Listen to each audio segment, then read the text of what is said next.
It's getting exciting now. We're here with Wayne Kresser and Ashland Komoric on Katunkwit Chronicles. Welcome back, Ashland. Good to be back. It's been a long time. It's been a long time since you rock and rolled. Been a long time, been a lonely, lonely, lonely, lonely time. And Wayne Kresser from the other town, just south of here, the other island, Jamestown, is here.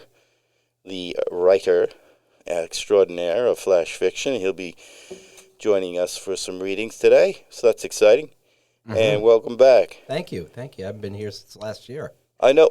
Isn't that the truth? Yeah, well, it wasn't that long ago. Maybe 3-4 months ago, perhaps. It was October in the railroad yard. Yeah. Well, you were rocking and rolling there, too. I had a good time. Good time. I enjoyed that day. It was awesome. Ashland was here, wasn't she? I was here, She yep. was. I was. Absolutely. So, one of the rare occasions. I think she anchored the show. There's truth in that. One of the rare occasions that Ashland showed up. And I've been listening to the shows now because I've been dealing with a surgically repaired hand and not able to do too much except walk around a track incessantly for miles upon miles. It's a short track, too, over at South Kingstown Rec, so I have to drive from Katunkwit to South Kingstown and walk around in circles. So I do that. I was reluctant to ask you about that. I thought it might be, I don't know, a sympathetic gesture to, like, the Frankenstein movie. Maybe you were hoping that would win the Oscar for Best Picture? Given that no one can see that I have a brace on my hand that's debilitating. It's very difficult to tie my shoes or zip her up. So occasionally I'm... Is Eva zipping your pants for you? She was. And now there's no more sympathy or empathy. I'd go with Velcro if I were you. Yeah, that's a little tricky to install at this point because I can't sew either. So that's what's going on there. So that's been repaired, and it will be... And it's improving, I would say. How long for that? We're looking at another about 9 weeks, but now I'll be ready for golf. That's the key. I was getting into a pain situation that was not tenable. Insufferable. Insufferable, that's the word, yeah. So here we are, and we are here in Katunkwit doing our wonderful little cast together. For those of you that can't see the cast, it is Velcroed. And it's a partial when you said cast. I thought you were going to talk about the three of us. I'll take it off and show my scar to the audience. Oh, the audience can't see it. It hurts when I do that. That's not good. But there it is. It looks like I got a little shark bite. Looks like a burn. Looks like a rash. It looks, a rash or a burn. Well, yeah, a little cooking burn, right? Yeah, like that, yeah. But, pretty good movement there for those of you who can't see. Didn't you say that they actually removed a bone? They did. It was very, very... And the doctor described the bone. He said that it had a lot of spurs on it.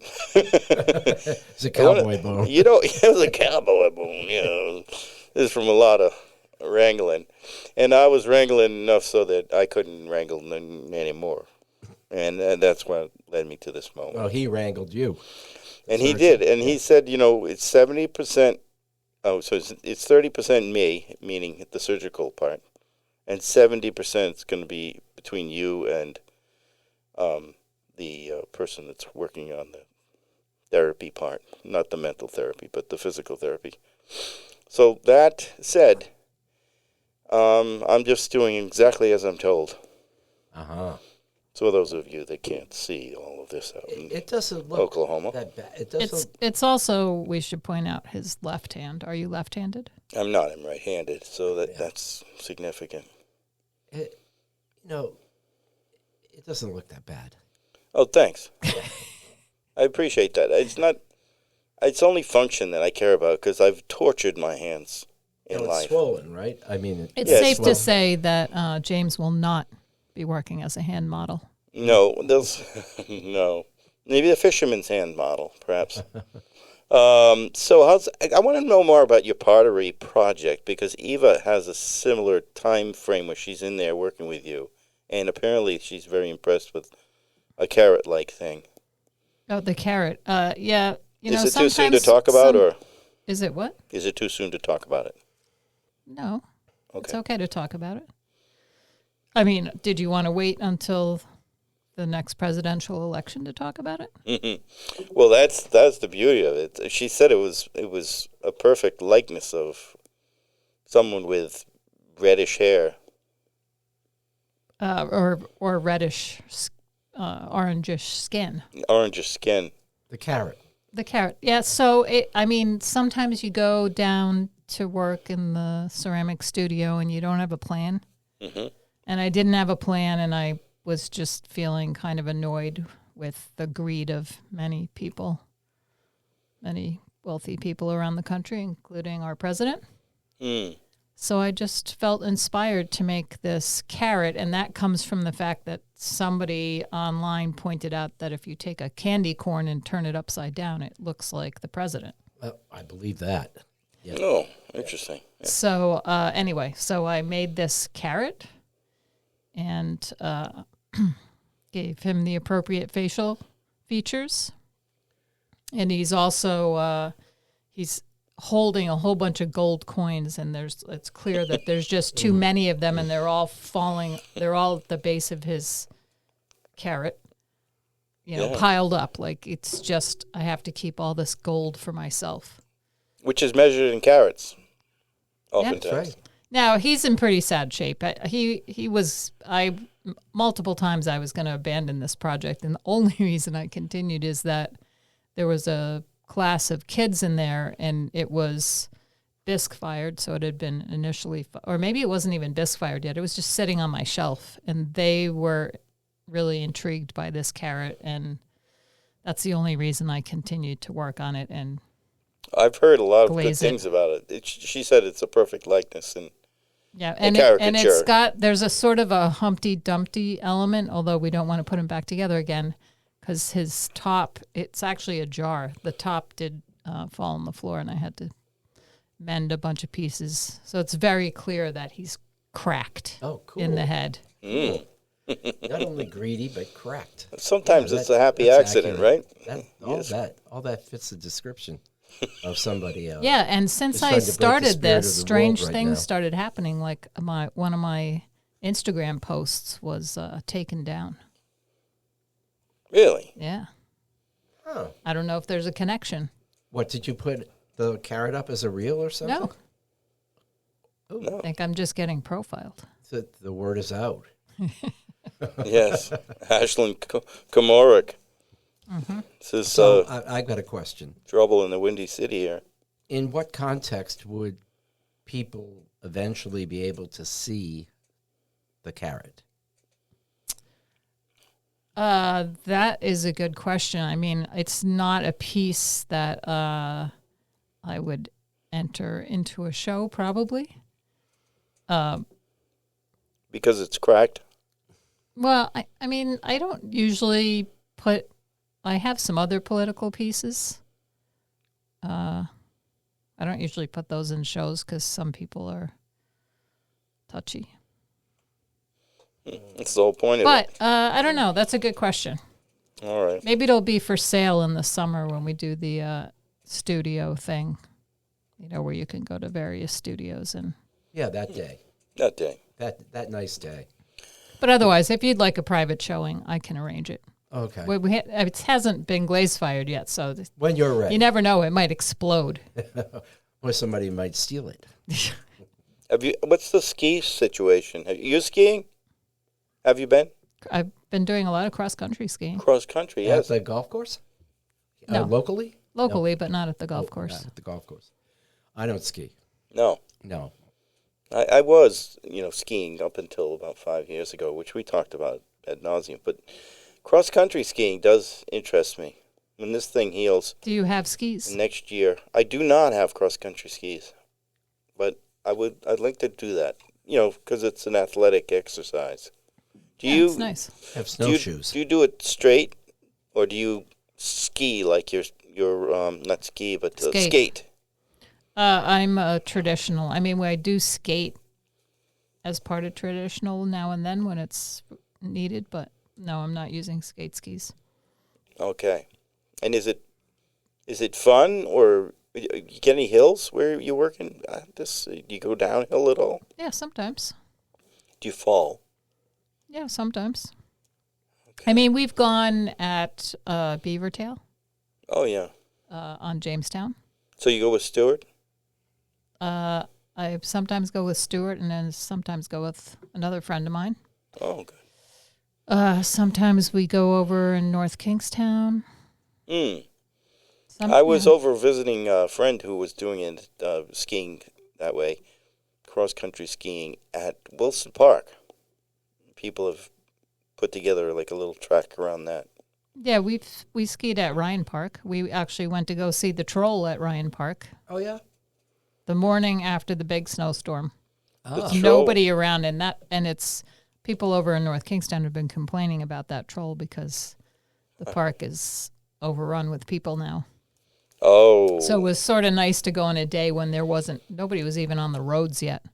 Yeah, that would And be you. We went over there and So the people of North Kingstown believe they're being trolled by outsiders. They still complain about the trolls, and they have parks. The parks are for people. I want to see the troll. I know. I really want to see it. I haven't seen it yet. Have you gone it's an to? easy walk. There's another two of them over at Ninigret Park. And then there's one in East Providence, and there's a fifth one somewhere else in Rhode Island. I didn't know about any of that, and I wasn't even The sure there East was one at Providence Ryan. one has a canoe. He's carrying a canoe on his head. It's right near the water, as if he's going to I launch think his there boat. needs to be a troll day. I have to get out there and troll. It's fun to do. I have to say that you see it and you're amused by it, but there's a lot of things in the woods that's amusing too. Like when you're walking through, like for instance, in Niagara Park. There's other things to look at too. So, I was impressed by the experience of doing it, and I'm glad it's there. And I know it's impermanent, right? It's not there forever. Right. Yeah. It's screwed together and the, screws. like Well, the and the- bamboo elephants. And the wood will. Oh, I want a bamboo elephant. Oh, those are beautiful. Those are amazing. I don't think they Wait, were, the problem it wasn't is you- bamboo, by the way. It was another type of invasive reed. It was a weed. A weed, yes, Yeah. some Yeah. sort of reed or something. The problem with the elephants is you really need more than one because it's pretty lonely to have a single elephant in your yard, and they're expensive. I don't think they should be owned. I think they should be the world's and not be owned by any person. Well- A place like, for instance, Blythevold installed 2 elephants. That would be cool. Yes. Now Okay. you can go see them. Yeah, go see them. Yeah. That's fine. And they should pay for them, and then they're available for everybody. But something about those elephants I felt was pretty spectacular. And for those of you that don't know, there was a project, I'm not sure which, I think it was Malaysian country, where there was an artist that put together these elephants from invasive weeds or reeds, and they traveled around the world. And they showed up in Newport, and there was a mass of people looking at them. And they were really beautifully done. they There were beautiful. dozens of them. And it was an emotional experience to see them, because there was not just big elephants or bull elephants, but there was bull elephants and Baby elephants. baby elephants and female elephants. I don't know what they call the female elephant. Really beautiful, and it was very touching, and you Oh, could see that darling, the I elephants think. were taking care of the little ones. It was really powerful. Yeah. Yeah. So since we were talking about skiing, Yeah. I got some questions for you. You've been watching the Olympics? Oh yes, All right. No, yes. I No. have been. All right. Well, I'm just going to ask you, I'm going to name some Olympic sports, and you have to tell me whether you want to do that sport or watch it or just watch it. Okay. Slalom skiing. Again, Slalom skiing? I watch it. Well, like in what part of my life now, or Yeah, like do you look at that and you're like, I want to do that? no, I'm not ready. I'm not ready. So- I'm gonna have to wait till my So hand I heals. just shouldn't even ask about downhill skiing. No, Downhill's good. terrifies me. Downhill's very fast. Very Well, I would fast. go slower. Okay. How about like half pipe? No. No. I'm out on half pipe too I'm because not there's even that sure rim. I know what half pipe is. It's like in a skateboard thing. It's a big thing like Oh. this. Yeah. And they go up and they shoot up the side of it, do a spin, and then they have to land it. But there's that edge. I know. That edge worries me. Is snowshoeing in there? No. Come on. I went in there. Come on, I went I in do there. that. I did go in one once with the skis and skied through it. Oh, I have too, and it's amazing how high those walls are. Unbelievable Yeah. that someone would venture in there and say, "This is what I'm going to do," and have the confidence to go and do that. But they're doing it. Skiing. Just in general, skiing. If I did it, it would inhibit my creative output. Because you'd be dead. Yeah, because I'd be dead or close to dead. I'd definitely be injured and broken. So no. Okay, we're no on that. But I'm happy on my little snowshoes. I really am. And, Snowshoes are very good. I go to the golf course. There's a snowshoeing. with the dog. They have that in the Olympics, right? Snowshoeing. No, There's no they do not. snowshoeing in the Olympics. They have curling. Yeah, I was good. How about curling? I would. You're on due for that. I am so down for curling, and you were curling in Providence for a while, would love weren't to you? try. I curled in several places, but now the curling is up in Smithfield. It looks like a lot of brushwork, and Fine brushwork. fine brushwork, and the hand's not going to be ready for brushwork until next season. So next season we have to. Gotta- They have periodic learn We to could curls. be a curling team, right? We could be. I don't know if I have the shoes for it. They have special shoes. No, but you can wear regular shoes, and they give you a little Crampons. glider pad so that you can slide. Doesn't look to be much of a monetary investment. Curling. No, Like I mean, it's you can not- spend money on your own broom and your own shoes. Yeah, it's not going to cost the individual athlete that much. I mean, skiing. No, it's not like skiing's- skiing. Yeah, It's because really pricey. super expensive. Oh, well, we should ask, how much is curl up there for a night? Is there beer involved? To curl up. Oh, beer is involved because after you curl, there's this thing called broom stacking, and that's when you go to the local pub and everybody sits around and, has a beer. I'm in. Curling culture just looks like fun to me. Looks Yeah, like, they do look it cool. looks like kind of people I would want to hang Yeah. with athletically. And every time they play, they're getting stoned. Aren't they stones? That's Is that what funny. they throw the Yeah, stones? that's what they call them. 42 pounds Yeah, those are heavy stones. They're made of granite or something. from a certain island, Scottish island. Ah, I like it already. If it's yep. Scottish, I like it. There you go. How about speed skating? Oh, yeah. Not speed skating, but I did like to skate. I would at say one- speed's falling would for me. That was I like the short track. I could get into the short track, when there's multiple people and you're. very competitive, huh? But the long, if you're going, I don't know, 10K or something, and you're bent over at the waist like that with your head tilted up, I just feel like my neck would hurt. Again, speed skating, I'm going to get hurt. Well, yeah, let's take that one off my list too. I'm not on that one I'm either. gonna get So hurt. no ice dancing. I'm going curling. I'm gonna go over to the broomsticks. Yeah. Bobsled? Oh, Oh, yes. Yeah. Oh, it's something I want to do. I want to go to the place up in New York where they had the Olympics. Oh, Lake Placid. Thank you for the help. And Lake Placid, and do that bobsledding in the summer though. I'm going to do it with wheels or whatever they do it with. You can do it out in Utah, in Park City, where they had the Olympics also. New York's very close in though. 02. New York is closer, but Park City's lovely. It's sunnier in Park City, especially it- now because there's no it's snow and gorgeous. it's all sun. I have friends out there who live here too. And, Oh yeah, I know these people. Yeah, you know Russ and Missy? No, I know. There's other folks that live on your island, and On my island. yeah. The I island know of those Jamestown. folks.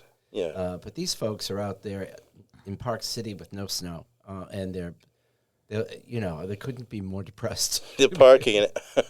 I mean, Yeah, it's bad. The pictures are terrible. what if they had decided to have the Olympics there this year? They can't They even they make moved snow. some of the World Cup races because there wasn't enough snow, so they moved them to the East Coast. Oh yeah. Meanwhile, Jay Peak, my friend Vinny was there this last week, 303 inches of snow. Oh my God. Jay Peak. I think it's the the most snow outside of Alaska in the country. It's amazing. Yeah. Well, that's what we have. Well, do have we here. like it? What's the verdict on this? All the snow. Do we like it? Oh, I like it. I liked it when it was very cold. Now you notice in the last couple of days it warmed up, and immediately you get that damp chill feeling. Whereas when it was 10 degrees, it was dry, and you got used to the temperature, and you were never cold. I don't mind any of it. In fact, I embrace it. I can speak to that today. I'm very experienced because I downgraded jackets and went to Newport with the intention of walking through the streets of Newport, do my walk there. I was going to do like the climb up the hill and down the hill and, look at the architecture at the same time and listen to a podcast. I was going to do all of that. After going shopping for all the clothing I needed for my for the upcoming wedding. So my youngest daughter's getting married. What? She's Say getting what? married. Congratulations. Yes, for her and us, and her and Luis are going to be married very shortly. Sophie and Luis, they're getting married at the courthouse in Jersey City where they live, make it legal, and then we're going into the city for a romp. It's going to be fun, Yeah. dinner and romp, lots of dancing. Yeah. I'm sure we'll be playing games. You got to look lots of fun. sharp, man. Oh, you got to look sharp for that. Did you go to Joe Banks or what? I did. Is that right? Joe Banks. That's where you go. I went there, and he had a little sale rack, and I'll tell you, a $70 shirt turned into a $20 shirt, and before you know it, Yeah. I'm all set. They're giving it to you. They're giving it Because to they you. want to see what it looks like on you. Exactly. They want me to go out You and be will their wear this influencer. well. Let's see. I was the influencer. They knew of the Katunkwit Chronicles, of course, like everybody does, and they said, "Well, we want you in our clothes." And that's a plug for Joseph A. Banks. Yeah. Nice store, nice people. Oh, yeah. Oh yeah, take care of me. Tuxedo World. And I'm sorry, you have more, I presume. The only thing I can find here outside of curling, and apparently Wayne is interested in bobsledding, which is also dangerous. It's but dangerous, but it's probably not luge or skeleton. yeah, I'm not. You want to be encased in something. Yeah, there's something about. I've loved it since I was a kid. I've loved watching it. It was my favorite thing in the Winter Olympics. So it never went away. So just once, I'd try it. I'd do it. You do it. I would too. I would So- make a habit of it. There's a new sport. Now, I don't think that the relay is split up like this, but if it was, it's called ski mountaineering. And first, you have to go all the way up the hill on your skis, and then you race down. Oh yes, this is happening So, out in West. Yeah, if you we met people like if this. you could split it up, maybe you'd be into the uphill, like in your snowshoes, carrying the skis to the top, and somebody else could do the racing down. Can you have teams? That's not the way It's that not a team No, sport. it is. There are team relays, but you have to do both Oh, parts. yeah. Well, no, Then you're out. I'm out. What about telemarking? There's no telemarking in the Olympics. No? No, That's a past thing. the past Was thing. there once?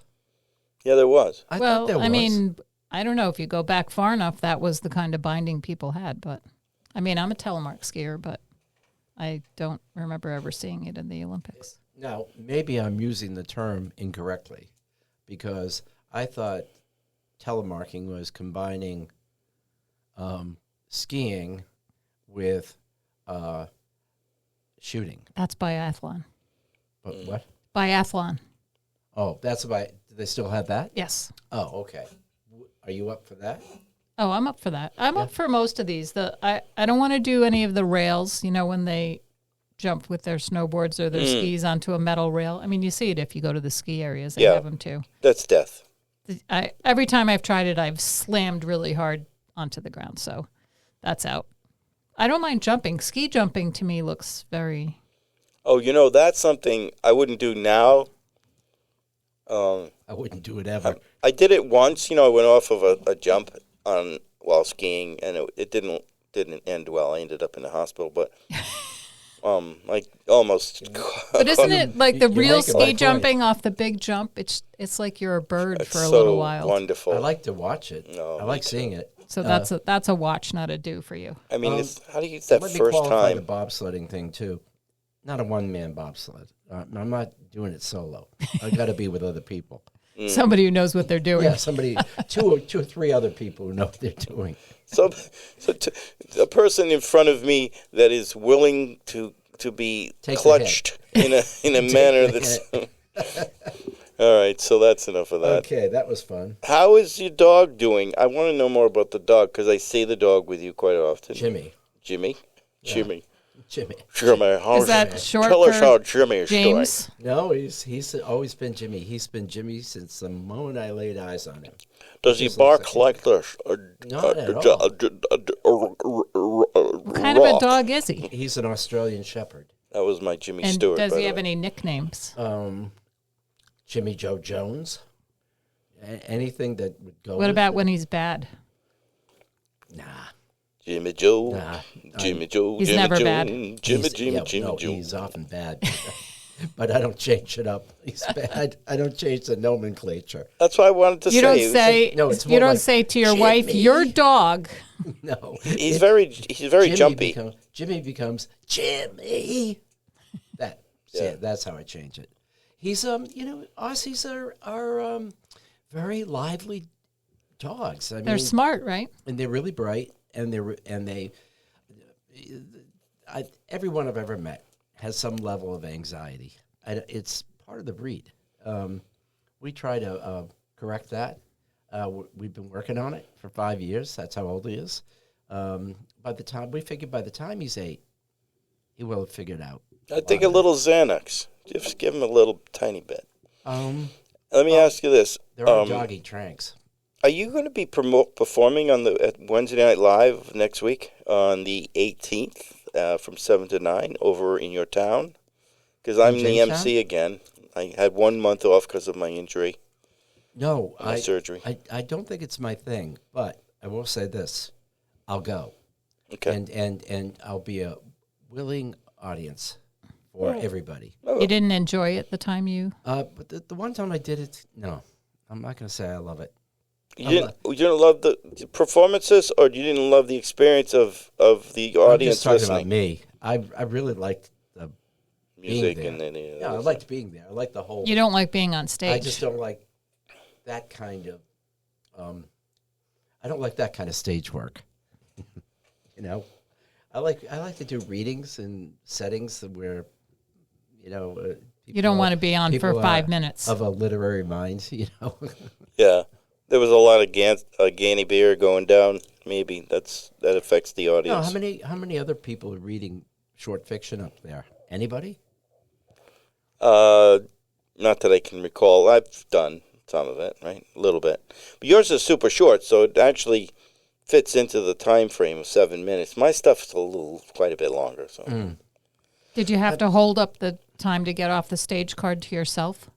I'm just very aware of time. When I'm there, I'm very aware of time because, I want to make sure everybody has their chance.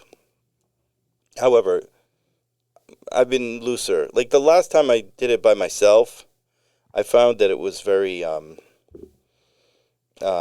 was looser, like personally able to perform better in between and was funnier and all that stuff. So I've heard you got to get better at the it. last few have been really well attended. Yeah, the attendance has been great throughout. I mean, I think the one night that we had kind of a low number was maybe the night you were there. It was. That's And it was why. maybe 80. People found out I was going to be there. That's Cresser, right. come I on. say, No, it's stop. we heard this. We've got better things to do. No. It's you got some good things going on. No, but I think that was the second one ever that you did. You did one in September, Yeah. first one, and this was the second one. And not a lot of people turned out for it, but I've heard through the grapevine that subsequently Yes. people are showing. And Well, I think there's going to be an article in Getunkwood Press and also the other press on your island, Jamestown the Press. Jamestown Press, yeah. And there'll be a article coming out this week, I believe, about what we're doing over there. So that could bump the numbers. I have a question for you. Yes, sir. Are more and more people showing up to perform? Well, Are you there's always been too many people, almost too many. However, occasionally somebody will say, "Well, I'm getting motivated. I'm gonna do it this night," and then they sign up and they're like last because we were usually booked full. Not so much on the spoken word side, but on the other music? side, on the music side, Yeah. it fills up pretty quickly. Well, I'm not going to rule it out. I'm not going to say absolutely I'd never do it again. I just want to go a few more times. Get more of a feel for it. I just kind of like dove in. Oh well, I'm that one glad you time I did. it. I'm pleased. Ashley, do you have some questions of our guest? I think I've got to the bottom of all of my Olympics questions. Okay. I am a Taurus. Did you want to know my sign? No. But born on the cusp. Aries and Taurus. Oh, okay. That explains everything.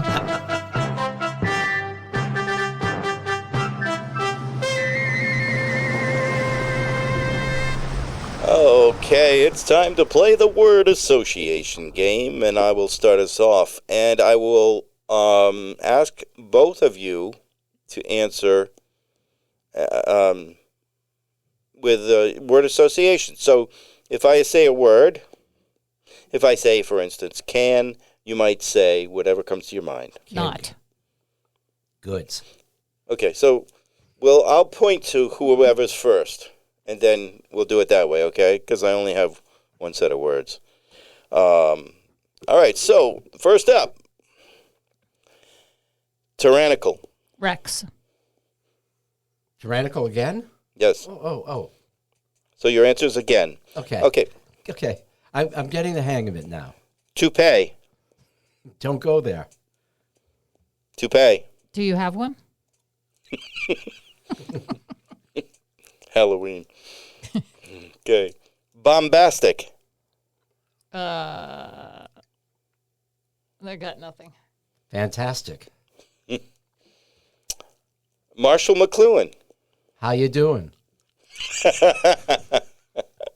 Marshall McLuhan. Didn't date him. Very good. I'm going to go with bigot. Oh my God, so many people in our government. A horrible way to be. Okay. So let's think about all these words. Tyrannical, toupee, bombastic, Marshall McLuhan, bigot. What do they all have in common? Tyrannical. Tyrant, right? Is the derivation of that word. Toupee. Yeah, how does toupee fit into Phony there? fake. Bombastic, Marshall McLuhan, and bigot. I don't know who has a toupee. Oh, you mean, so you're thinking that person doesn't have a toupee? I don't know. I don't think The so. carrot person? The carrot person. The carrot person? Does he have a toupee? I'm not sure. I thought it was more of a Comer overish kind of thing. So I was going to say, I think I know where you're going, but Yeah, P-Mert. how does McLuhan, the media, Well, the medium is the message. The medium is the message. Okay, the medium is the message. Yeah. You he lives think on the carrot that. has a message? Oh, no, but if he wants to say so, if he wants something, he says it a lot. He just says it a lot, and then it's in his mind true. Okay. All right. So that's McLuhan in essence, isn't it? Some of it. It's more like propaganda, but I don't think McLuhan was talking about propaganda. He was talking about the pervasive nature of media. But Okay. that's just me talking. Do you have any words? Was I supposed to come prepared with words? Yeah, I sent you a note. Okay. It's okay, but we have a guest that was prepared. Oh, he's prepared. All right, go to him first. Okay, so and you then have I'll to come up point. with Don't forget to something. point. Okay. Okay. Loops. Say it again. Loops. Lingo. Loops. Poops. Margins. In the. Margins. Too big. Flash. Dance. Flash. Fire. Mustard. Polish kielbasa from the Polish place up in Woonsocket. Oh, that place. Oh, Madonna I me. love that place. That's so good. Oh. Krakow Deli. Krakow Deli. Yeah. Wow, that's my crack right there. That is Polish food is my crack. Mustard. Gas. You had a lot of time. Yips. Yikes. Yips. Oh, not even a word. That's a pretty good bark, though. I like that, though. You sound like Jimmy. Jimmy. Hey, Jimmy. Hey, Jimmy. Hey, what are you doing over there? All right, thanks. That was a lot of fun. Ashland, come prepared next time. I gotta get rid of this gum.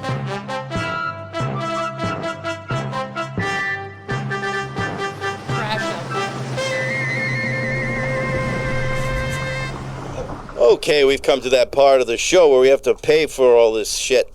So all this infrastructure that we have here, so expensive. So we have a few advertisements, a couple of public service announcements, a couple of notices. Not so much advertising this day. I'm a little concerned about that because the bills, too, need to be paid. But we did receive a payment from Headspace Chop Shop. It has a new deal offering for the month of March. Do you know where this chop shop is? Headspace? I do not. All sativa or uplifting strains of marijuana that energize and activate Headspace. They're on sale now. Perfect for a walk in the woods, a spring cleanup activities, or boat bottom preparations. Do not drive while using this product. Headspace, that's the, what's it called when they, it's a disclaimer, right? Headspace Chop Shop is located near the new restaurant Judo in the attached structure on the west side of the building. Drop by and drop out with a hit of indica for a few hours in our longitudinal lounge, where we've brought bean bags back from the 70s. Get all your head shop needs satisfied at Headspace Chop Shop. Open daily from 5 to 9 p.m., 7 days per week. Now, Wayne Cresser, who lives over in the other island there, Jamestown, you don't have any head shops in Kentucky. See, we're a little edgier than So over there. progressive. We have a bar. Just one, Yeah, I know. really. Like that you'd call a bar. What is the chop shop part of it? Well, they chop up your head a little bit. I guess. I mean, I don't own the place. Headspace Chop Shop. I thought maybe they They would cut the pot. I thought maybe I thought they were also like dismantling cars. cars. Me too. That's what I thought. They'd steal your car and chop it up and while you're high. Once you get in that beanbag chair and they get you stoned enough you can't get out of it. Yeah, there goes your car. Anyway, that's the business in town. It's been here a while. Or maybe you bring them a stolen car And and get then free, you just get free weed. stoned and sit in the beanbag chair, and when it's all over you get a certain amount of cash. I don't think it has anything to do with cars. I didn't hear a thing about cars, You know, except for don't drive while you're drinking. I'm sniffing you're out doing a this. story here. That's Yeah. what I'm doing. Mm-hmm. Yeah, and you're helping me a lot. So see, motivation. This, I'm Kentucky not- Chronicles. It sort of depends on the quality of the car you bring in, whether you just get the stoned part of it or whether you get some cash after it's all done. Well, yeah, or you get the best grade of weed. I think we're way off track. The public service announcement. Listen closely. James doesn't like it when we get too far off track. Well, we have a time frame. Oh, we do? The They Scouts second annual go-kart race is to be held on March 15th. The what Scouts? The They Scouts. Organizers and They Scout leaders urge all They Scouts to begin building their karts in advance of this year's event. The event will be held from noon on March 15th to 4 p.m. on Purchase Hill in the Fort Perry Park. There's an 18-inch wheel size limit, and brakes are required since They Scout Meredith Kaczynski was unable to stop her go-kart, resulting in her dumping her cart into the Cold Bay waters last year, resulting in hypothermia and a trip to Newport Hospital. Meredith came back in the allotted time and finished her second heat, earning her a bronze medal. Register at the Getunkwood Recreation Center, Saturday, February 21st, from noon to 4. Is the Day Scouts for the non-binary children? It's for all. For all children, but I want to make an observation here. You folks are really progressive over there. Yes. Your Day Scouts and your Headspace. We have Haramana, and marijuana. Yeah. And that's the Day Scouts. Yeah. Do you have one more? Because that would be a trifecta of progress. Yes, the turmeric shop. This is coming up. The turmeric. Turmeric shop is opening as a pop-up shop when weather permits. Come and get your turmeric. Saturday, February 14th on Valentine's Day at the Veterans Green. TTS will be, that's the turmeric shop, will be located behind the snow pile where the protests usually happen. The snow pile is enormous. Yes. It's gone. Is it gone? Oh, it's gone. Well, it's not not your snow pile. Our snow pile is not gone. We had a similar snow pile down at Veterans Park. You have a Veterans Park too. Everybody's there's a lot of veterans. The people dying all over the place. Right on the water, right on the harbor. Oh yeah. And all the snow was gone from there. It was Mount Jamestown before. Do you think that people complained and so they removed it? I think they trucked it off to another place. They took it across the bridges. You're not allowed to push the snow into the bay anymore. No, because it's oil and everything else in it. So I'm glad they're not doing that. Let it drain into the earth. To the landfill, maybe. I don't know. And we don't have enough oil in the earth. TTS, that's the turmeric shop. Personnel will be on hand from 9 to 1 for all of your forms of turmeric and its healing properties to, talk about it. And it does reduce inflammation. I take it every day. I made some turmeric ginger beer recently. Oh, I just hate the taste of it. I only put it in, it's only in pill form for me. I can't use it. But do you like ginger? I do like ginger. You can't taste the turmeric. Okay. Can you bring some to next time? I could. If Good. there's any That's a lot of left, work. yes. I'm sure. I ask you all of these things of you, and then, you're doing all these cool things, and then I ask, well, can you involve me in all these cool things? And I realize it's just a lot of work that I'm asking you to do. It's terrible, and I still owe a couple of things. A dinner at my house for, I think, veal parm, and then the other thing I was going to make for you and for you were going to make Stuart. for Stuart. You were going to do corned beef and cabbage. It's coming up on that season again, so I'm going to get that together. I'm going to send him over, and I'll go somewhere else. Oh yeah, well we'll have something. Not your for favorite you too. dish? That's the joke, is that I don't like it, so I never make it. And Stuart's like, how come we never have corned beef and cabbage? Well, you know what? I'm on your team. I don't like it either. It's very binding, I'll have to say that. So much salt in it. Who wants to be all bound up for weeks because you had to eat like 7 pounds of meat? I'll take, but cabbage bound, not. Oh, we had some. For the stupid bowl there, I made some. Well, I guess we made it, given that my hand is a little messed up. But we made these. Oh gosh, short ribs. Oh my God. What a recipe that was. Mm-hmm.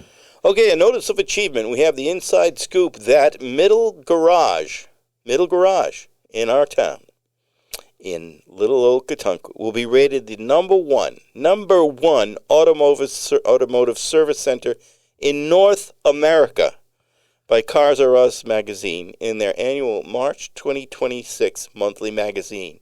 Middle Garage won what is known as the Repair Olympics, having served 1,000 customers in 100 days during a period from October 1st through December 31st, 2025. All with complete satisfaction. Congratulations to all owners and staff of Middle Garage of Getunkwood, Rhode Island. We have a winner, a national winner, North America. This is remarkable. Well, they're probably happy they went there and not the chop shop. Yeah. If you go to the chop shop and you're looking for a repair, you're trying to repair your mind at the chop shop. Oh, and another notice. The snowy owl has been spotted again this year at Rat-Tails Hollow. The owl appears to be in great shape, says Pete Cowell. local ornithologist and lover of all things living. The bird was spotted on February 8th during the afternoon snowstorm. Upon seeing Mr. Cowell, the bird, upon seeing Mr. Cowell, Comma. then comma, right? The bird immediately flew east, crossing a vast expanse of water, and landed at an exposed rock located at Brenton Reef. No other owl sightings have been reported since. Mr. Cowell runs the annual bird count and encourages you to not feed birds because they become too reliant upon food that you provide, and if there are lapses in providing food, they often starve, for they are not as capable of finding food during winter months on their own after you feed them so much. So it's sort of a logical error. But did you know this? Yeah.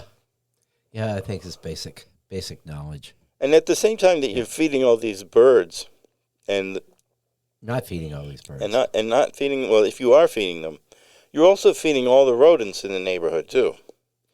So you're feeding all the mice and the rats and anything else that eats small seeds. That. I don't like that. I don't know how to feel about it. I don't want them. I don't want them. Aren't all of these creatures wonderful in some way or another? With that, I'm just going to go right to music. I agree with Wayne.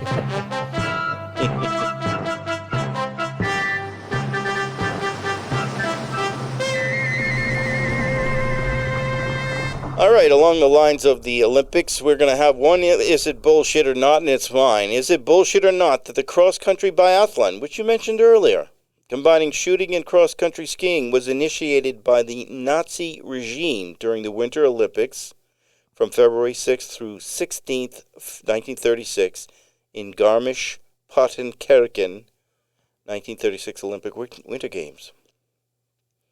Is it bullshit? Wait, or is it not? The question whether they put it in the Olympics or they I think they did. invented the sport? Put it in the Olympics. Oh, it's possible. The sport was invented earlier. I always Possible? thought- Is it true or is it bullshit? I think it's BS because I think the Norwegians were responsible for that sport. And you believe that the Nazis put it in. Is that correct? I'll go with, yeah, it's possible that they put it. I mean, like, I don't know what the rules were in the old days, but each host gets to select a new sport if they want to try out in the Olympics. Right. Really? So, okay, so I don't know anything about that, but Scandinavia, Norse god. It goes back to that, the Norse gods of skiing and hunting gods. And then it gets Norwegian and Sweden border. There was patrol thing going on there, so they were patrolling and all that business, and they were using skis and shooting each other, I guess. And then there was the growth of the sport was aided by its inclusion under the name military patrol at the first Winter Olympics held in Chamois, France in 1924.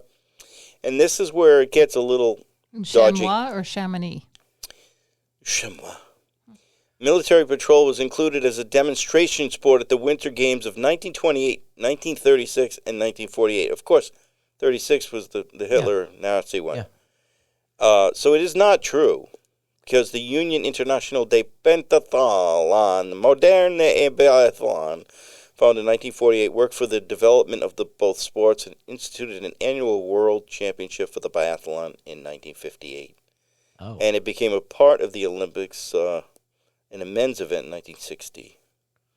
So there you have it. A long time after It wasn't that, the Nazis. 1936. But the Nazis liked it because it had the word military in it, right? So military patrol, so they included it as a demonstration sport. And that's... But I was right about the roots. The roots were Oh, yeah, Scandinavian. you're very right about a lot of things. You're smarter Oh, than no, you I'm look. smarter than I look. Yeah. I hope so. Damn, I hope so.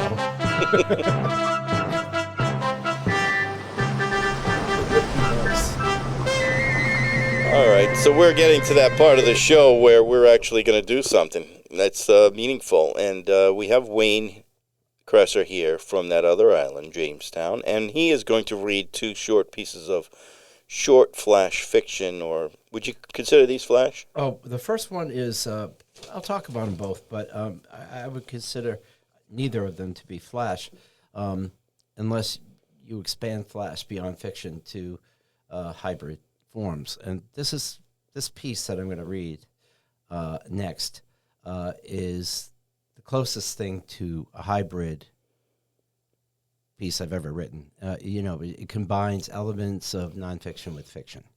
Very And- good. And people do it. It's an accepted form of a written expression now. Isn't everything hybrid though? Because we're all working from a set of experiences. Even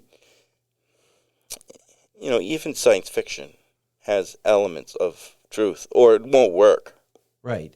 But I mean, in the technical sense, I'm going in and out of like invented names and real names, real people and Okay. invented people. So I'm kind of mixing the two subgenres of the essay and flash fiction, mixing them together. They're not subgenres; they're each a genre to themselves. But I've sort of taken the idea of the essay or the personal memoir piece and the flash fiction piece, and I put them together. I want to have a call out to our friends in Great Britain. We've discovered that we have an audience in Great Britain now. How about that? Did you know this? I don't know what they call it anymore. Do they call it Great Britain, England, somewhere out there? The Places. UK? The UK. And That's right. is it somebody you know and that's why they're listening? No, there's some company that tracks these things. Sent us a contact about this particular thing. So reaching out to them, and they appreciate literature, perhaps. Let's just say they must, or they're listening for some reason. And have at it. Okay, all right. So just to clarify, right? Yes. What I was saying.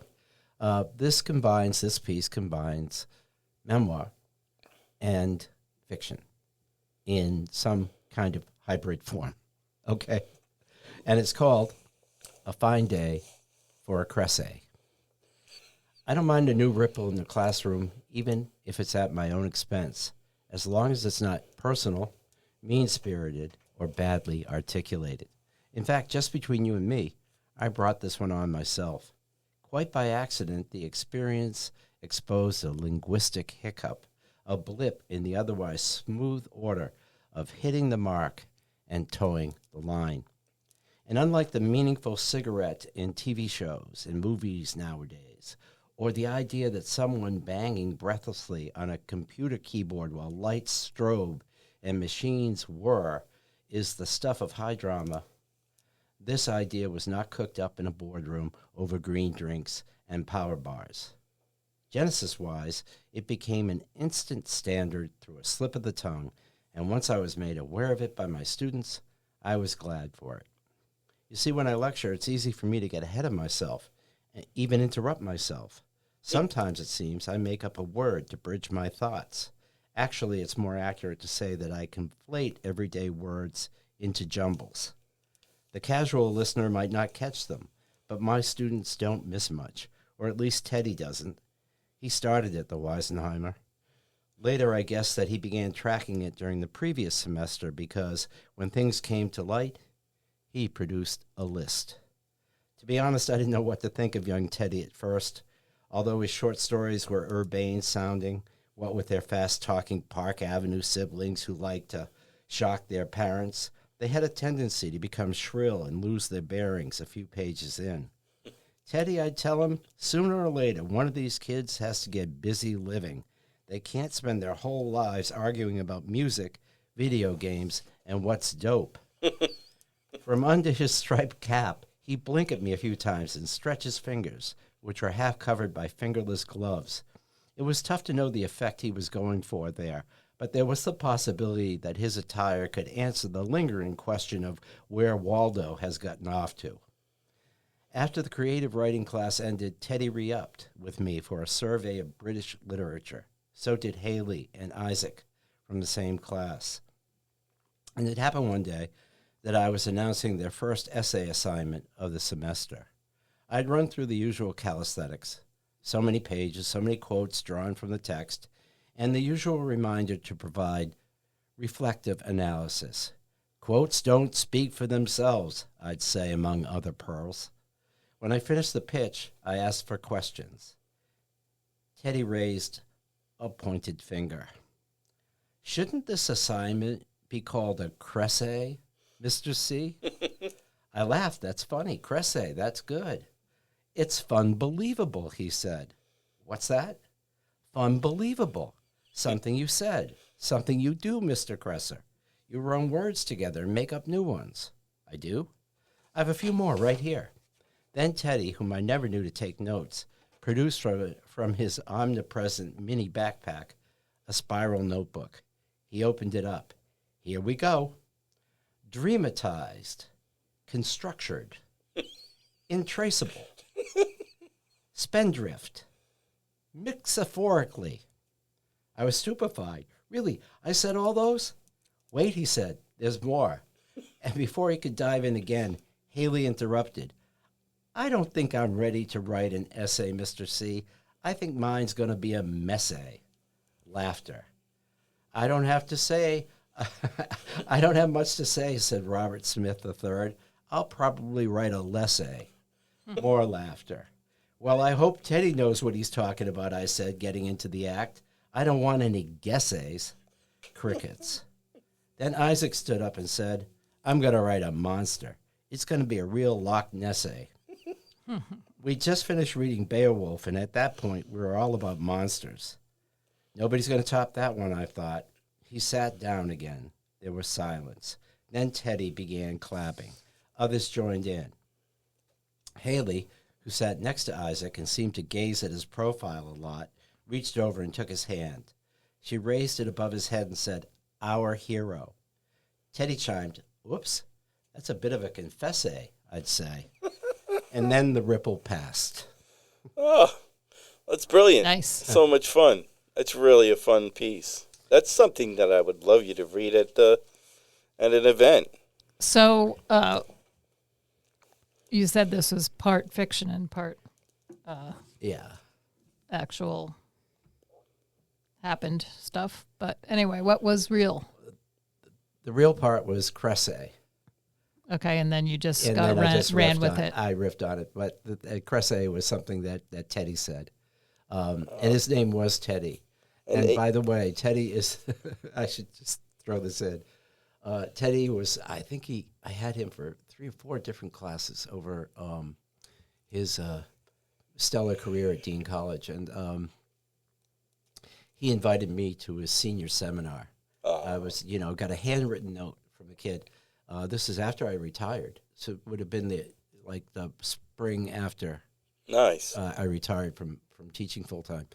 I got a handwritten note from him to attend his senior seminar. So, of course, I went. It was really fun. That's great. Yeah. How fun is that? I mean, when you think about that's the most important thing. You reached out. You met. Payoff. You made an impact on some people, and then they enjoy your humor, which is fun. There should be humor in all of it. It was wonderful.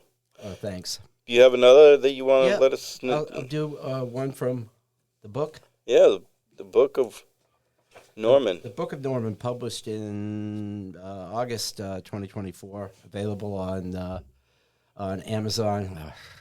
That grieves me to even say it. But you can buy it at bookstores locally, like Wakefield Books, and they even have it on my island at Grapes and Gourmet. Oh, they bought. You gave me one because I have an inscription on the back of it. I love the blurb. Very good. I'm tempted to read the blurb and not the story. No, okay. You can if you want to. You can. It's nice. I'll read the story. This story is called I'd rather hear the story. The Last Time Norm Took Acid. Norm ascended the escalator to Beauty and Fragrance on the 3rd floor.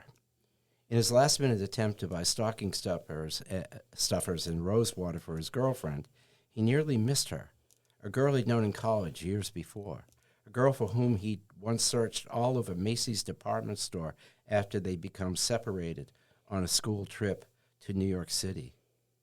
Is it you? He exclaimed as she glided by him on the opposite side. Nothing. Perhaps he was mistaken. A holiday tune chimed through the store. Some snippet of melody evoked an image of himself stranded at the Port Authority bus terminal in Manhattan, cold, wet, and panhandling for small change. After the guided tour of the Met, he ducked out with her, his friend Jenny, and as they walked up West 34th, they split a tab of acid. She wanted a picture with Santa Claus at Macy's, and he'd lost her somewhere in that cavernous old bazaar. He was still riding wheezy elevators, as intrigued by their peculiar music as he was by the prospect of finding her, long after he should have called it quits and headed back to the bus. Sitting in his office on the same campus so many years later, he glared at the email complaint from a group of students who believed his Dubliners exam was overly detailed, quote-unquote. In their opinion, he was more interested in Joyce trivia than assessing their understanding of the master's literary genius. He reviewed the test and turned the items he deemed to be the most nitpicky into extra credit questions. This, he thought, was a liberal adjustment, supportive and fair. He did not perceive it as another provocation to justify himself. Something about this season, the end of the semester, with the mix of nervous students and final exams, Christmas parties, and the long drive home each night, left him feeling anxious. He never envisioned that one day he'd be dishing out policy. He, who sometimes in the past had struggled to find his way home. Wasn't he the guy, in fact, who got lost and forgotten in the old Easton Mercantile Warehouse during a company Christmas party not so long ago? At some point after the cold Portuguese soup, pepper sandwiches, and beer, he'd left the party and gone looking for love because she, too, had walked away. When he finally spotted Monica Giacovelli, she drifted among racks of brightly colored maxi dresses.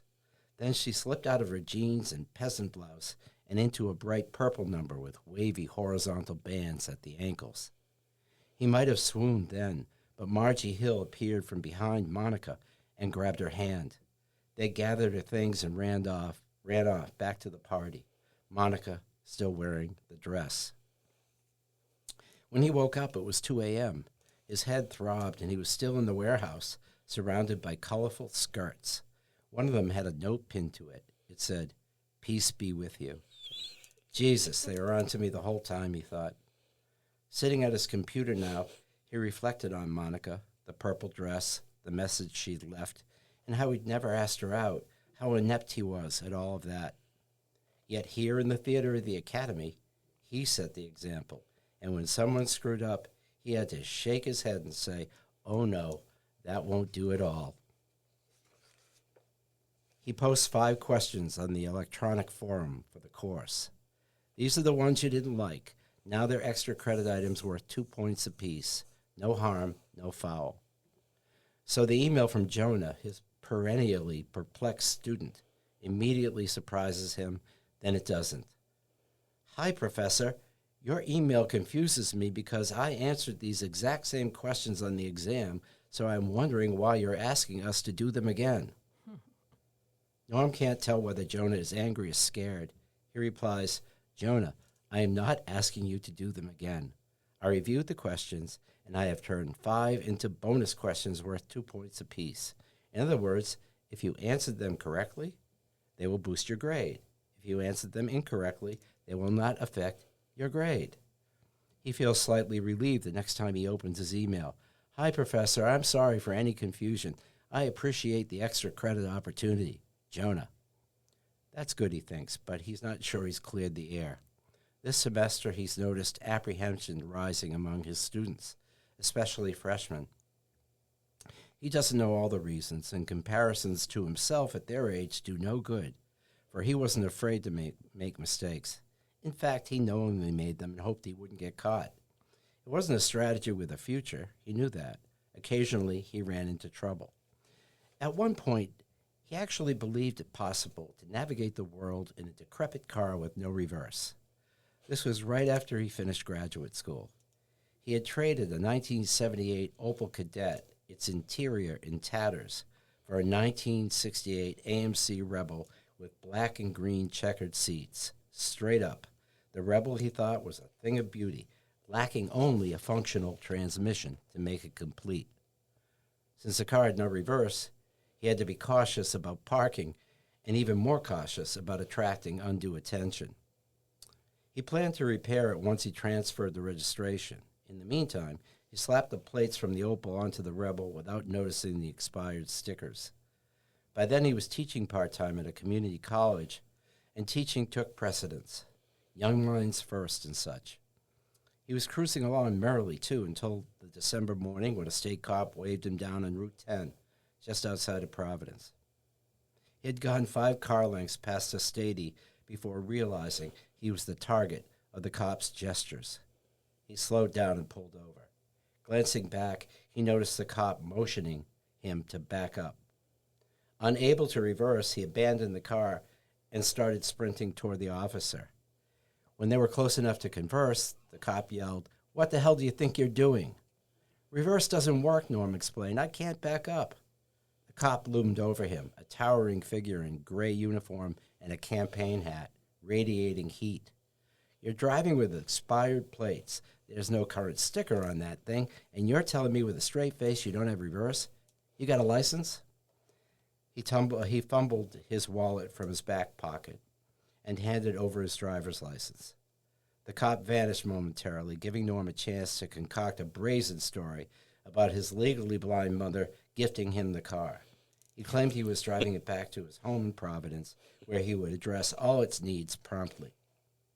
The cop returned his license and pulled a thick pad from his coat pocket, which he glanced at quickly while simultaneously giving Norm the once-over. Maybe he noticed the London fog overcoat, the pressed pants, the sweater vest, and tie, and registered that he was not dealing with public enemy number 1. "Look," he said, "where are you going?" "About 5 minutes from here, Admiral Street, home." The cop shook his head. "Go and get that goddamn thing off the road. You got me?" "Yes, sir." "Merry Christmas." On Monday, he hands the exams back and wishes the students safe travels and happy holidays. Jonah stays behind. He looks unshaven and on the verge of a cloudburst.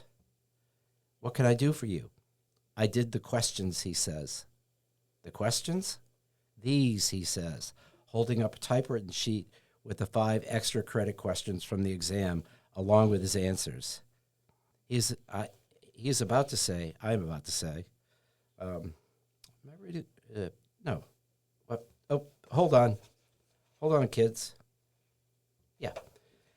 He is about to say, keep it, and explain to Jonah why he needn't have bothered when he stops.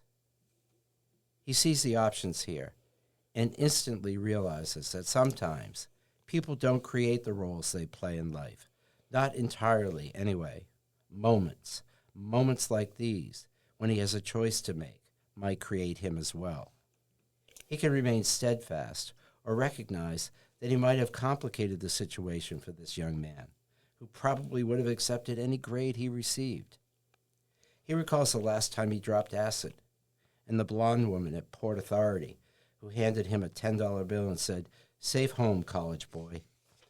He also remembers a state trooper who deemed him and his car far too absurd to bother with, choosing instead to focus on more pressing matters.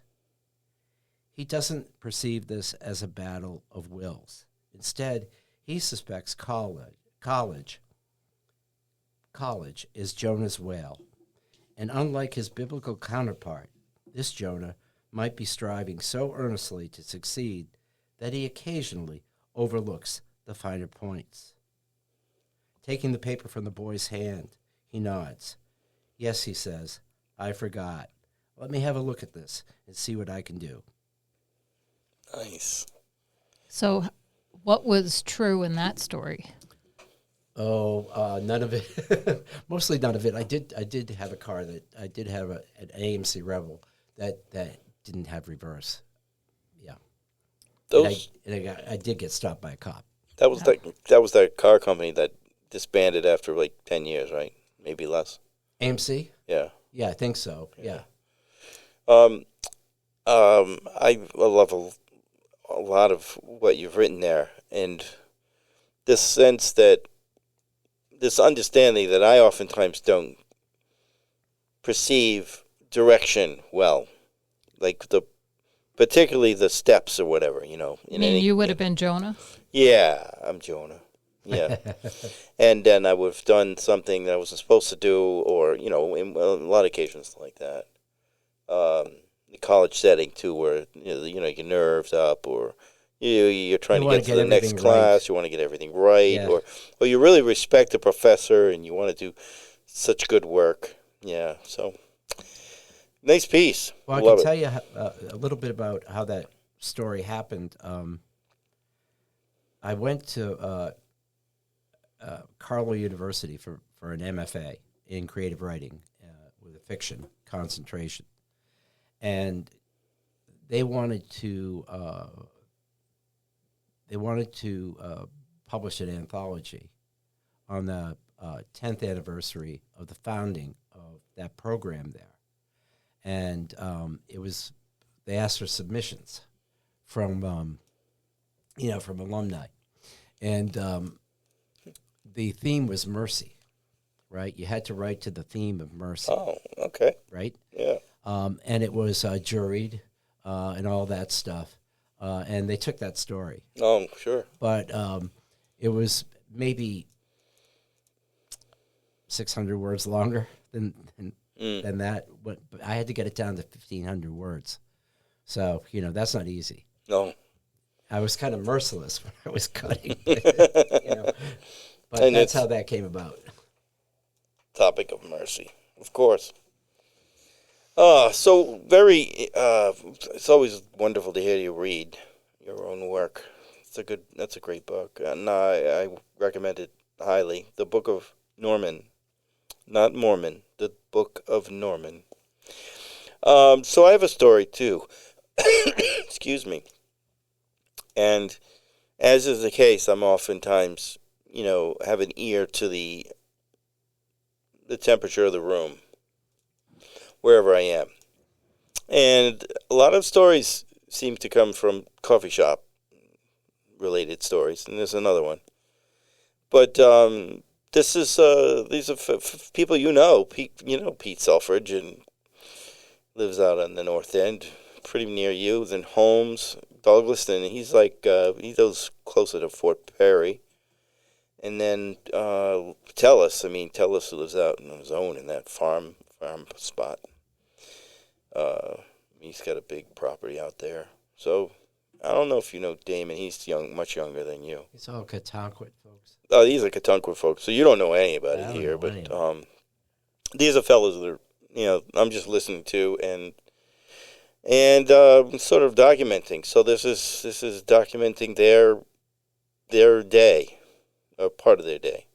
It's called Catalyst, and it's a short story by James Allen. And there's 4 or 5 characters here. Bay's gonna freeze over tonight. Water temperature's around 30. Come tomorrow, it'll look like you can walk to Wickford from Catonquit. But don't try it, Pete Selfridge calls out over his shoulder to his friend seated near the counter at Niche of Nirvana coffee shop. Come next Wednesday, sure as shit, we'll be out there cutting trenches like we done in 1982. Remember that winter, Pete? Holmes Douglaston returns aloud, unapologetic to any of the patrons, the regulars, visiting members, out-of-towners. Tell us, you done that ice hogging, didn't you, back then? Them modified chainsaws to cut through the ice. They made trenches. Ain't that true? Pete says in a loud voice, again while fixing his coffee and then juggling his cup of coffee in a ceramic cup on a plate. The cup rattles out in front of him as he makes his way to the table with the Catonquit Press newspaper beneath his arm and his Carhartt tan hat sticking precariously from his winter jacket, which is also Carhartt. Pants and coat and hat. You look like a commercial, Holmes says. He's an influencer, Damon Truce, who they call Professor as a nickname, because Holmes and Tellis do the nicknaming, and Damon's younger, just started clamming for a living 3 years ago, and he's always aware of how many clams come up in each rake and exactly how many dollars he has in the boat all the time, so they call him Professor. What's an influencer? Pete asks. Someone that has a following, Damon announces. He don't have no following. Just us, Saul, Tellis says. Online, social media following. People follow what a person's doing and say, like Pete, he wears a Carhartt a lot and he has a following of, say, 20,000 people. Then Carhartt pays him money or gives him free shit to wear. Pete has a flip phone, and he leaves it in his boat for emergency, so he ain't gonna be getting any checks from Carhartt anytime soon, Tellis says. I'm following him. Yup, I'm following him right out to the spot, and I'm gonna jump his spot after his damn ice breaks, Jeff Sternbridge chimes in from the corner of the table, seated against the wall sideways. He's leaning against the wall, his head making a greasy mark on the white painted surface. His face is sunburned all year long. He never wears sunscreen, but the redness is more from drinking a six-pack every day after noontime when he comes home. He works more days than any quahogger on the bay, and always says to anyone that will listen, "Can't catch no quahogs while sleeping in the bed." Jeff's other famous line is, "Keep the rake moving toward the boat." And when he's asked why he works so many days out of the year, he always says, "I got a rule. Can't drink no beers unless I work that day. So I work a lot." Since when you following anybody? Last I seen you working way down south in the lower bay on the east side of the island. Ain't like you to follow anyone, Pete says. Must be mistaking my boat for someone else, Pete. I ain't worked down there none, Jeff says.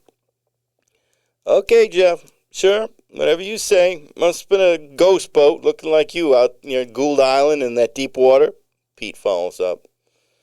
Oh, yeah, I tried it one day in that 35 feet of water. Nothing but big clams, coconut salt. That's all there was. No, Pete. No lie, Jeff announces to the group. Tony Varcalo told me you come in with 12 bags of nice big stuff. But who's saying? Pete says. Big stuff. Yeah, mixed, yeah, but mostly hogs and cherries. That's all, guys. That's it, Jeff says.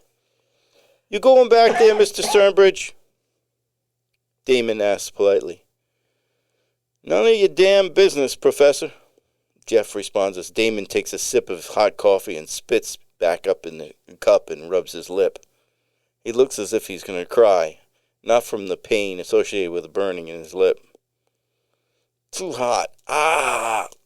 I burnt my lip. I'm sorry, Mr. Sternbridge, Damon apologized while rubbing his lip with a damp napkin. Your boat's out of the water, right? Pete asked Jeff. Damn right. It's on a trailer. It's been in the heated garage, battery a charger on, since last week when all this cold weather come. I'm going to bust out of Wickford Harbor, find some open water and get a day in. And I'm going to pull mine out down to Point Judith Pond. The state ramp's free of ice. Never freezes there.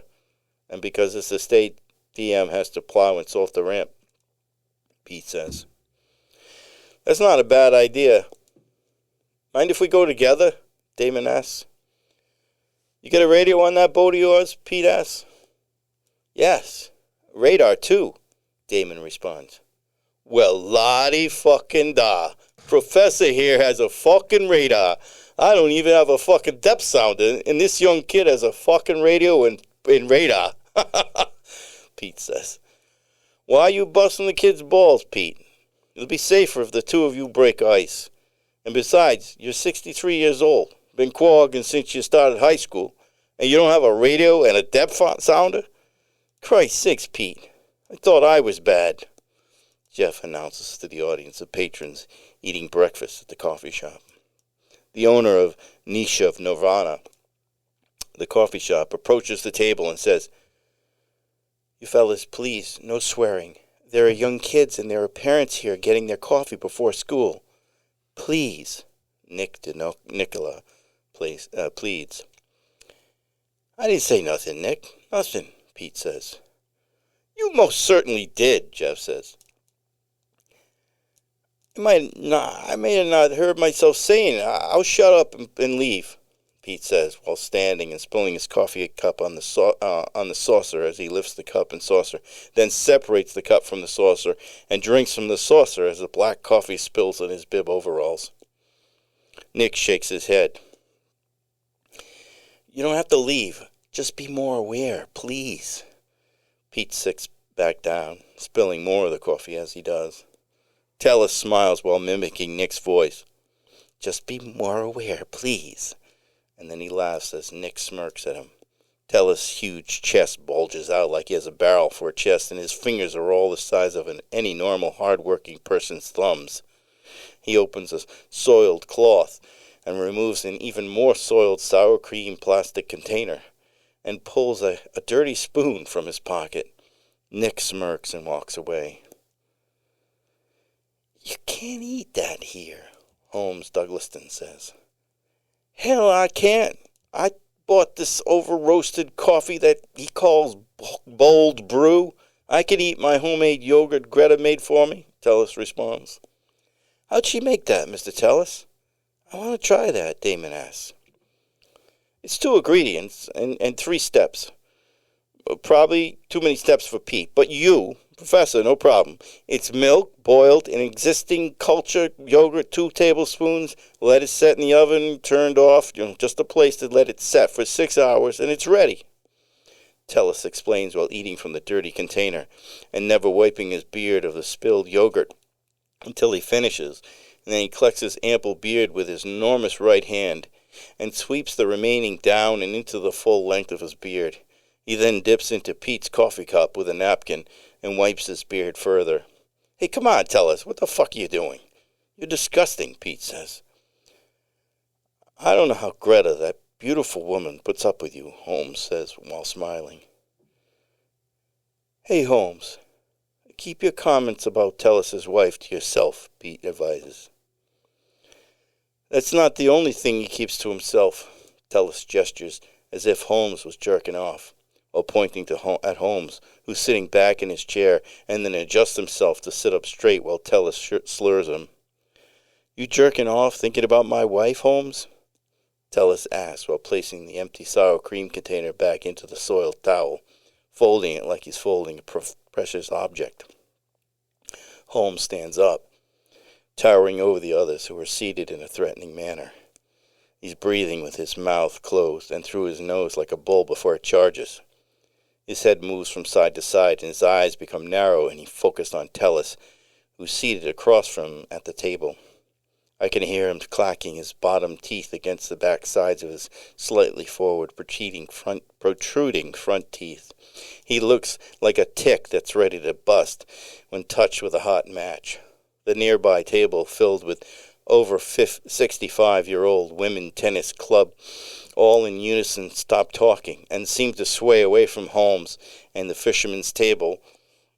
Maddie Dorman wears a white tennis skirt, and the others are wearing Adidas sports pants to cover their, gnarly old beat-up tennis legs. And they await a confrontation with the rest of the crowd as at Nietzsche of Nirvana. How is it you don't respect me? I never done nothing to you. I don't jump your spot, not me. In that winter you couldn't catch, I put you onto that spot at Mount Tom Rock. That was me, you piece of shit. Take your fucking yogurt recipe and your dirty towels and your bacteria-riddled fucking plastic container and go to fucking work. Nobody wants to hear. You're a fucking curmudgeon, Holmes says with tears streaming down his face. What's a curmudgeon? It's the only word I didn't catch, Pete asks. It means an old guy set in his ways and pretty surly, too, Damon states like a teacher. Oh, what's surly? Pete asks above the noise of a chair adjusting as Holmes moves his chair from behind him, loudly scraping the wooden floor. It means I'm a prick, Tellus says. Not actually a prick, Mr. Tellus. More like ornery, Damon edifies. Holmes replaces his chair and moves his plate and coffee cup from the table and moves towards the self-service station to do his recycling. Holmes, turn around. Don't go. My wife thanks you for the compliment. I thank you for complimenting my wife's beauty. Now come back and have a cup of coffee on me. Dump a cup of coffee on this surly bastard. He says he wants you to come back and have a coffee on me, Pete says. No, I meant that I'll pay, Tellus says while extending a giant hand. Holmes dumps his saucer amongst the coffee cups, making a huge crashing noise as if he's broken the plate. The already attentive crowd of Nietzsche Nirvana and patrons are hanging on their seats, concerned for the prospect of a full-scale melee breaking out in any minute. 3 people nearest the door attempt to leave. No, don't leave. I have something to say to everyone here. I'm sorry. I've done a wrong thing here, and it's been noisy, and I made a mistake and offended my friends, so everyone here, stay, please. There won't be no upset. Get whatever you want on me. It's on me. No charge. Coffee, breakfast, whatever you want. It's on me, Tellus says while removing a wad of cash from the pocket in the center of his chest from his bib overalls. He rushes to the counter and slams 3 $100 bills on the counter and saying, use this until it runs out and I'll give you more. Next hour's on me. Holmes returns to the table. He's nodding his head almost to the point of rocking, as if he has some sort of disorder. Calm down, Holmes. He did the right thing. He apologized some, Pete says. That he did, Holmes says, as his jaw releases slightly. He's no longer clacking his teeth. Pete pats Holmes on the back. It's okay, big man. Calm down. It's okay. Tellus returns from the counter. What are you fellas having? Breakfast sandwiches all around for my friends. Breakfast sandwiches, Tellus announces as the guys all nod in unison. That's better. Nothing like food to change the mood. 5 Nietzsche Nirvana best egg sandwiches over here on table 6. What is it? What's the table number? 6, Professor announces. Table 6, Tellus affirms with the person behind the counter. I better get to work. I gotta pay my breakfast debt and get back to Greta with some cash or I'm in deep shit, Tellus reveals. Where you working? Your boat's in the garage, Pete asks. It's open water out to Gould Island where Jeff was working. I'll put it in out to the east side of Jamestown Harbor. I worked that big stuff today like Jeff did. If it's okay, Jeff. Tellus reveals further, speaking as if words hurt, coming from his mouth.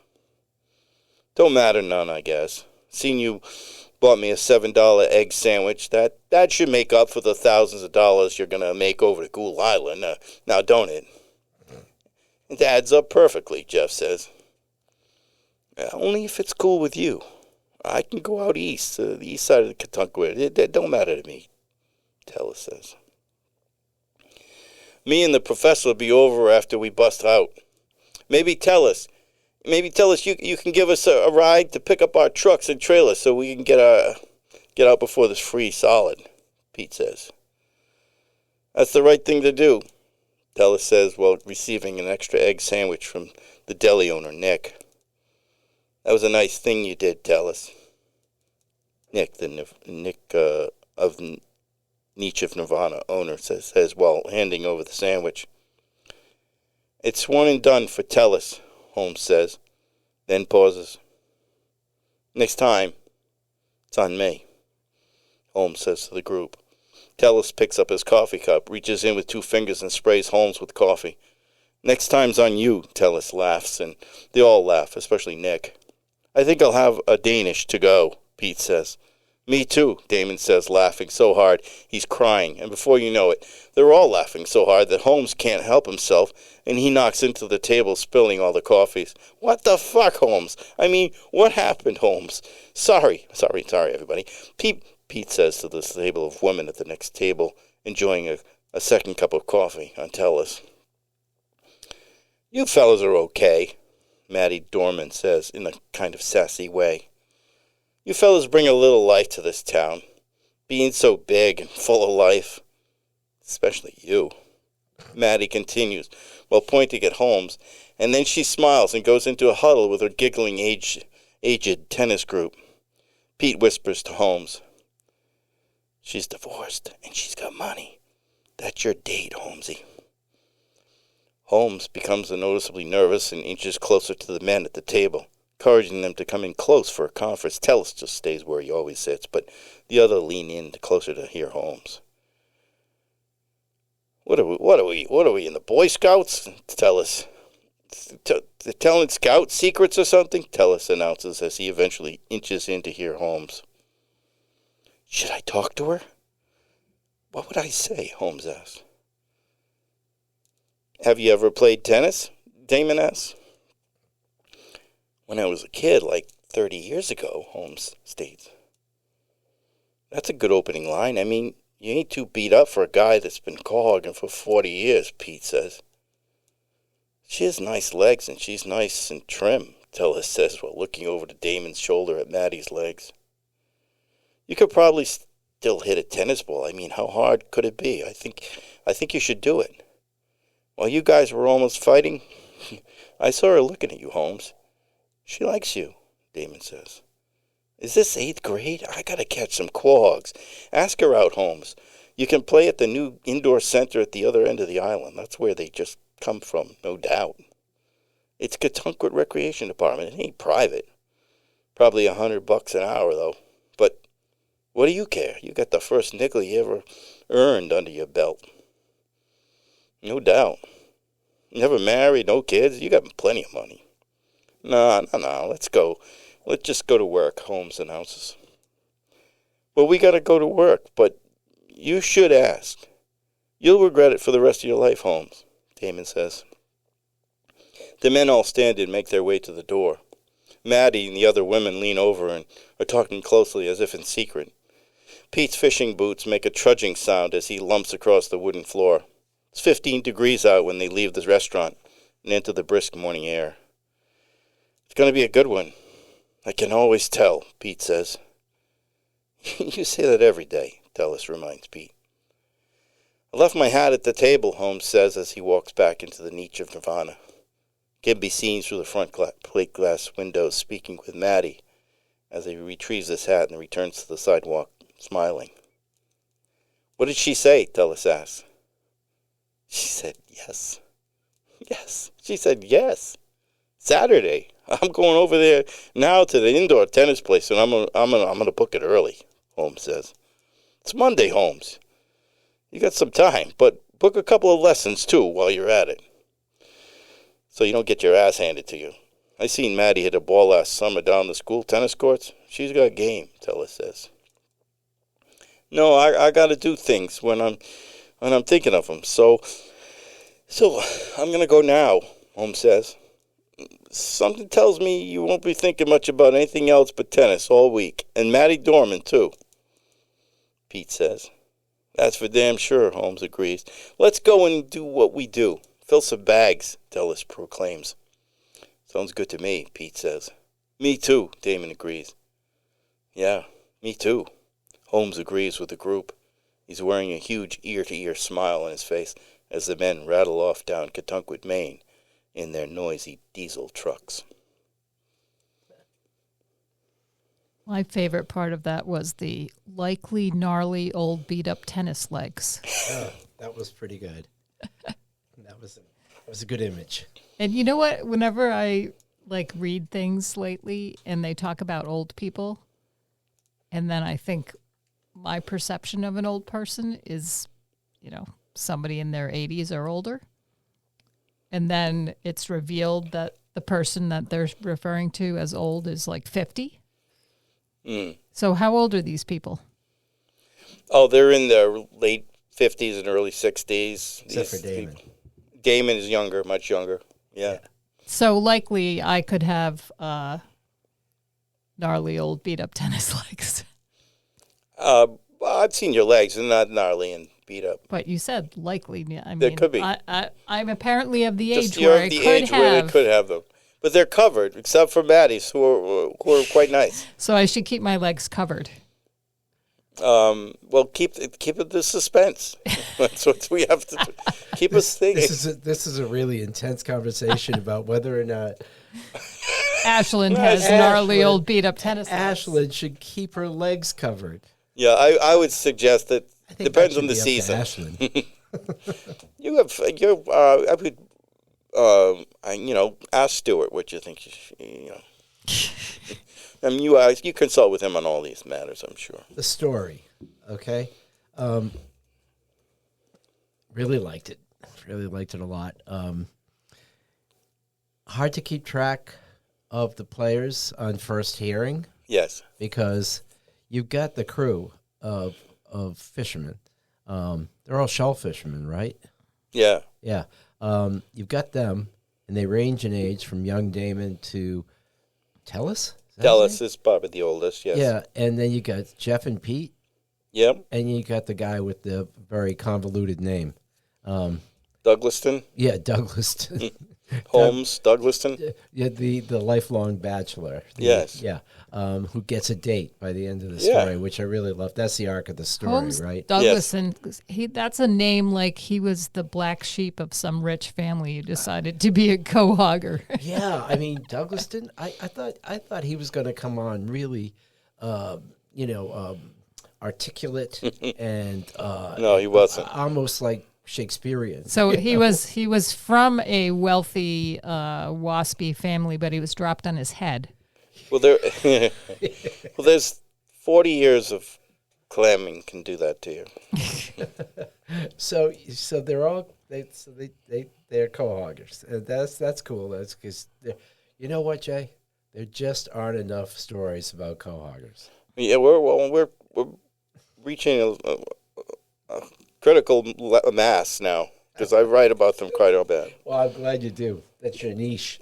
That's my your niche. niche nirvana. Niche Nirvana. Yeah, but You have a place in Jamestown, right, where you live. yeah, It's called Slice of Heaven. Yes. In Katunqua, we have Niche of Nirvana. yeah, niche of nirvana. I yeah. think it's funny that Yeah. I think that maybe Who they're owned by copied the who? same. Who ripped off who? I'm not sure. Yeah, it's And tough I to say. maybe they're owned by the same. Does Nicola own both of them? Nicola. Nicola, the guy that owns the Niche of Nirvana, does he own the No, Slice? he does not. No, Okay. I don't think so. But getting back to your story and your characters, they were all, I think, pretty distinct. The men, from just the way they talk. But Jeff and Pete, talk a little bit about them. Well, Pete is the least articulate for sure, and hasn't engaged in modern technology at all, and Right. doesn't have a radio or. That was very revealing about him. Right, and so. But he's and also so he's the one who was called on the carpet for cussing. correct, and he's inclined to be less aware of that. He's a little uncouth. Correct. Yeah. However, Tellis is equally uncouth. Yeah, I thought so. Because he's got the yogurt going on, but he's a little more intelligent. Yeah. Okay. Yeah. He's just gross. And where does Jeff come into it? Damon, you mean Damon or Jeff? Oh, Yeah. Jeff is like a subordinate character, Like a neutral guy. Yeah, neutral guy. A neutral guy. He's trying to Right. just not get in the fight here. And Holmes is like a lot of bachelors that maybe it's very solitary activity clamming out on there against the bay. And they're guys just like this, work their whole lives. They just work every day. That's their drug. Mhm. And they amass a considerable amount of money too. Some of these fellas that are outstanding clam fishermen, and then they just sit on it. They never meet anybody because they don't go anywhere. They don't do anything. They just do the same thing each day and each week and each month. But Tellison and Douglaston, right? Yeah, Quick to nearly duke it out. right. So I would think they had history. If they're that, I think that sometimes that's someone ready that's to go. someone that might have a feelings of a confusion in that moment, right? He took it very, very personally that Tellus was suggesting that he was jerking off, right? So Yeah, that that was was very nice. That was a very personal attack, and in a public environment. And Holmes had enough strength to say, that's enough. To me, that was like, when someone protests like that there might have been some truth to that. Oh, you mean Douglaston? That there might have been. So. That he probably, maybe not right then, was jerking off, but it was yeah. he was thinking about it at least. Oh, well, Tellus could also be guilty of that because he was smelted dealt it, right? He was smelted dealt it. Who knows? We could read all of these How's his childhood. name spelled? The Tellus guy. Telles. It's a very Maine name. Tellus? Yeah. Yeah. Tellus. Right. Okay. Well, he didn't like the remark about his wife.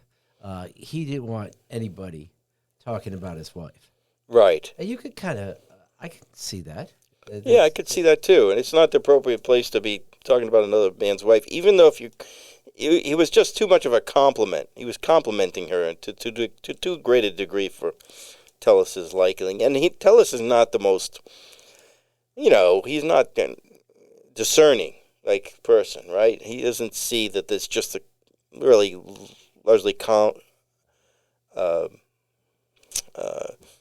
not a real serious comment, that needed to be No, it was pretty delved cavalier. into to the degree it was. If he was going to get mad about anything, he might get mad that it was cavalier, that he was just a Yeah. toss off. Yeah. Right? Right. The Yeah. toss off. That's Yeah, funny. but it's really fascinating. It was like a play. Oh, good. That's Yeah. what it was going for here, is a play. Yeah, it was like Not a short story. No, it's a lot of dialogue, it's like right? no exit. Something. It's like all these guys with their existential problems. Yeah, and thinking of the room too, the people are there, they're having their coffee, and they're like, "Oh, this is this could end badly here." Yeah, and it wasn't then much of a Tellus- nirvana, I'll tell you. Tellus stands up, and he says, "No, don't leave. No, and you could take that one of two ways if you're trying to leave, and Yeah. this guy's telling you not to leave, and he's a big dude, Yeah. and But then he gets all Santa Claus, and he's gonna he does. he's gonna He take does. care of everybody. But he realizes this probably happened before, right? So he realizes when he makes these kinds of mistakes that he needs to rectify them. really, really nice and layered. Yeah, story. because this is Terrific. probably their only social outlet that they have. And if he destroys this regular, Where's he gonna go? yeah, That's a very astute listen right there, Yeah. because that's such an important point. This is all they have. Yes, their club. It's their club, Yeah. and the idea that Tellus has a wife that's wonderful, and that Holmes could maybe have a date, is news to these fellas, right? Now what are they gonna do? They're gonna break through ice and go out to Gould Island, and then they're gonna trailer their boats back home to their garages, and go back and do it again the next day in 5-degree weather. Yeah, it's an interesting group of folks. They're real hard dudes. Final question. Yes, Have you written about these guys before? I live this life. No, So but have you I've written about these guys? Yes, absolutely. These particular characters. No, not these particular characters, but other fellas. If you look but back, they're pretty well formed in his mind, aren't They they? sure are. I can if you see 'em. listen to Channel 78, I think which you could is get rid of one of them, but I think there's just Who one. are you voting off the island? I'm voting Jeff off the island. Not much there. all right. Well, Who was the one who cussed? That was Pete, right? Pete with the dirty mouth. Pete's, The sort of the Luddite, no tech. yeah, no tech guy. that's him. So I would vote one of them off the island because he seemed like spare tire. And that's just an All observation. right, maybe I'll give him a little bit more. It's not a criticism. I mean, Jeff Sternbridge. You could make him. But there's always more of a one. character. There's always one friend in the group that's like that. If Well, you that's a remember, good point. if you remember, Jeff Sternbridge is seated away from the group sort of at the end of the table, and his head makes a greasy mark on the wall. Right. He's just a fixture in the place, right? Yeah, he's that member of the group that's just sort of on the edge. Like he's the peanut gallery. Yeah. Okay. And everybody has him. All right, so we're going to do this. What fun that was. Little music.